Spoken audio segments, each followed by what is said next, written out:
Hello everyone, it's Shel C from PaperOcotilloStudio, and today I'm sharing with you my May 2020 Tag It Tuesday challenge from the Tag It Tuesday Facebook group. This is run by Sherry Whitfield, and she offers a challenge every month with 4 prompts.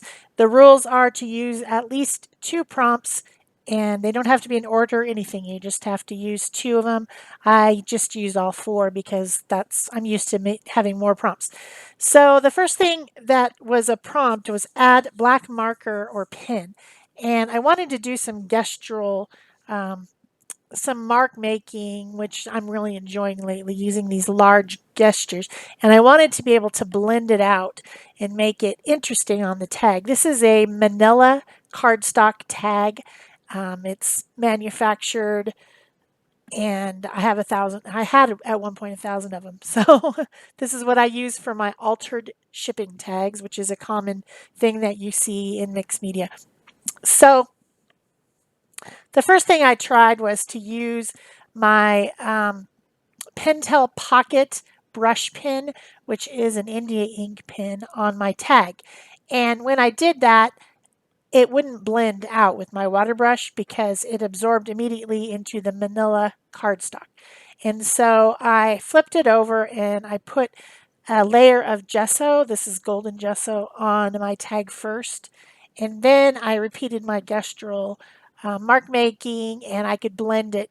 And I think it looks cool. I like the way it looks. I'm not sure that it necessarily matches what I'm doing on this tag, but it works out fine in the end. The next step that I was looking at was use a die cut. And I grabbed this bucket full of a lot of die cuts, most of them sent to me by Lori. And she must have a lot of die cuts, and she sends me these. And I think it's fun to use them.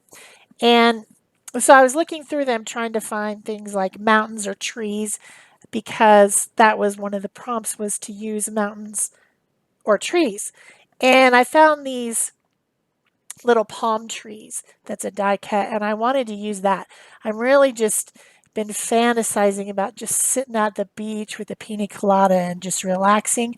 There's so much junk going on, and I want to relax. And so my happy place and my happy fantasy is to just chill on the beach and have a drink. And so that's what I was thinking about. And so I was looking at all these different beachy, um, tropical water things, and I just basically decided to use the little palm tree die cut. So then it says to add mountains or trees, and I imagine these places that are super tropical that have big volcanoes.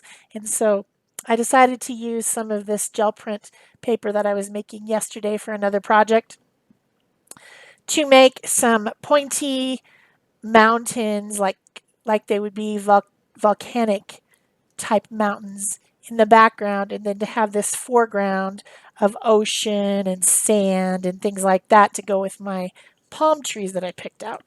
So I started at the bottom by building my kind of ocean waves by using torn strips of paper. Um, These were gel printed with different colors of teal, like a light and medium and dark, with a little bit of green thrown in. So they're perfect for this particular color. And these are just scraps from another project that I did yesterday that you'll see sometime in the future.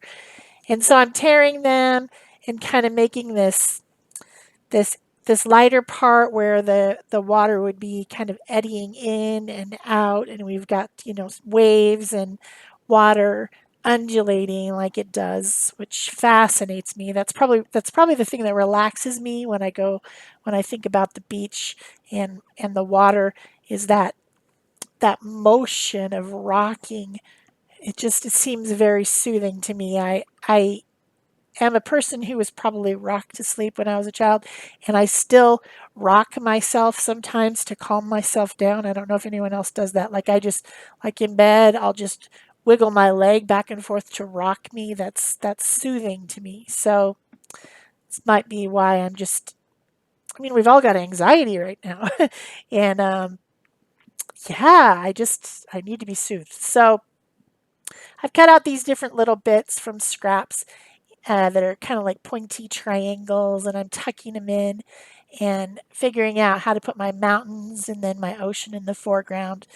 And I still have that black gestural uh, mark making in the background, so I know there's going to be black in this scene to balance that. So I put some of that India ink in the brush pen across and make a horizon line, and then blend that out a little bit with my water brush. So I enjoy that that pen and that water brush together. I like the way I can have a few seconds to make this watery effect with the India ink before it dries. It's something I enjoy quite a bit. So then I decided that I needed to make my palm trees more of a silhouette. And so I decided to color them with that same pen, um, make them black because they just, in the green color that they weren't standing out. When I put my Yoo-Hoo glue stick on, I tore the little very fragile paper apart, so I had to kind of piece it back together when I was sticking it down. Um, I've been using this glue stick for a couple days on some of my projects, and I'm really liking this glue stick. So I think I'll just keep buying this one, even though it's a little bit more expensive, instead of my Elmer's Craft Bond one, glue stick that I was using. I like this Yoo-Hoo one better. A lot of other people use it, and I finally decided to just go ahead and spend the money. And it really does stick things down if you don't want to get out your matte medium, which on a bigger project I would use matte medium. Even maybe on this project I could have used matte medium if I wanted to, but the stick was there and I just decided to use it. So then I decided I needed to deal with my sky, and I'm figuring that my gestural marks are clouds and like a storm coming in. You know, they tropical areas have a lot of rain and a lot of storms and water. So it's going to end up being part of my kind of darkening sky in a very abstracted sort of way. So I got out some blue acrylic paint and some white acrylic paint and then some glazing medium, which makes paint translucent because you just mix it with that and it's paint without any color in it. So it helps you to make a more translucent effect with your other paints that would be too opaque in this application. They would just cover up the marks. I didn't want to cover up the marks. I wanted the marks to be there but in the background. So then to help my mountains stand out from the background, I got out some Faber-Castell Pitt Artist brush markers.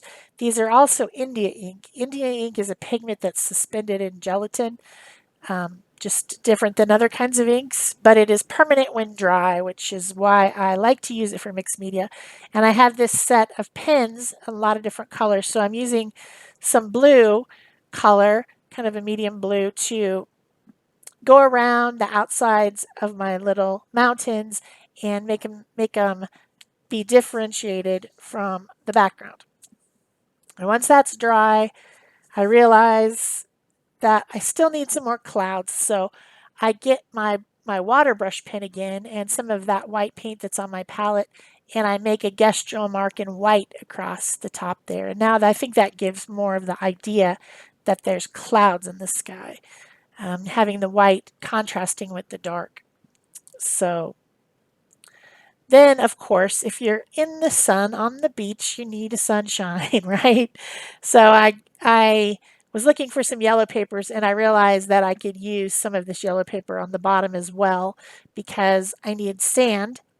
So I stick a little bit of it down there by this little arpeggio that's sticking out to the ocean, and then a little bit more over by my mountain.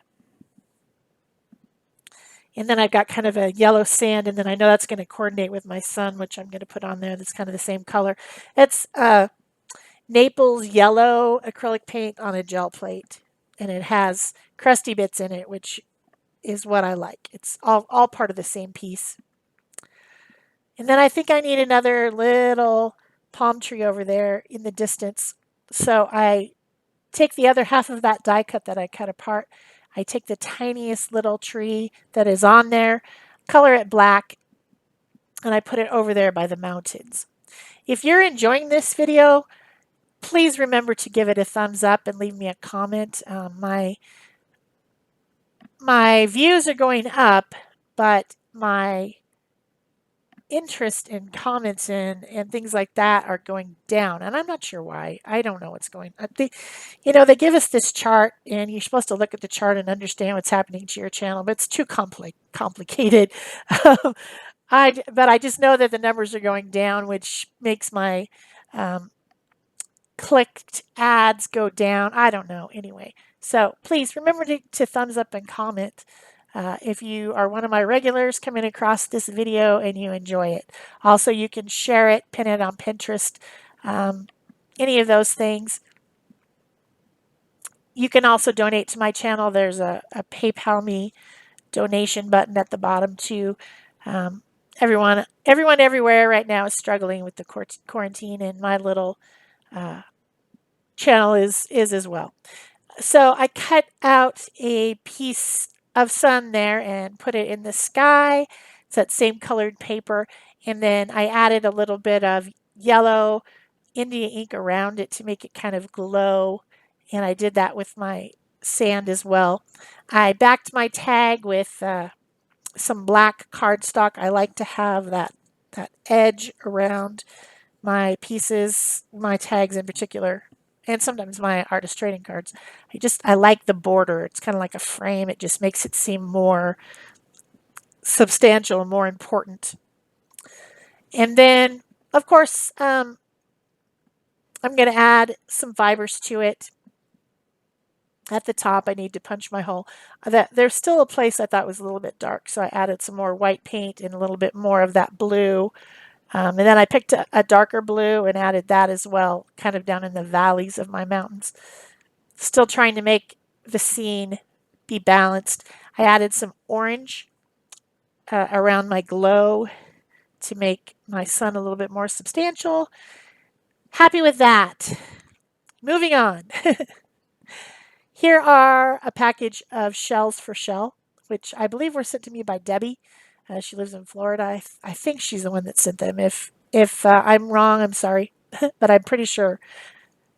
It's hard to remember in Happy Mail who sent me what things after I've distributed them into my stash. So I picked 3 little tiny shells, and this is the prompt: add something from nature. Shells are from nature, so I added those at the very bottom of the tag. And whoever I give this to, I'm going to have to make sure that those shells don't get crushed, because that would be sad. I cut a couple pieces of ribbon and added them to the top of the tag. And this one was finished for May 2020 Tag It Tuesday. Thank you, Sherry, for offering the prompt. And I will put a link to that Facebook group in the description box below the video if you would like to ask to join in and do a tag challenge each month.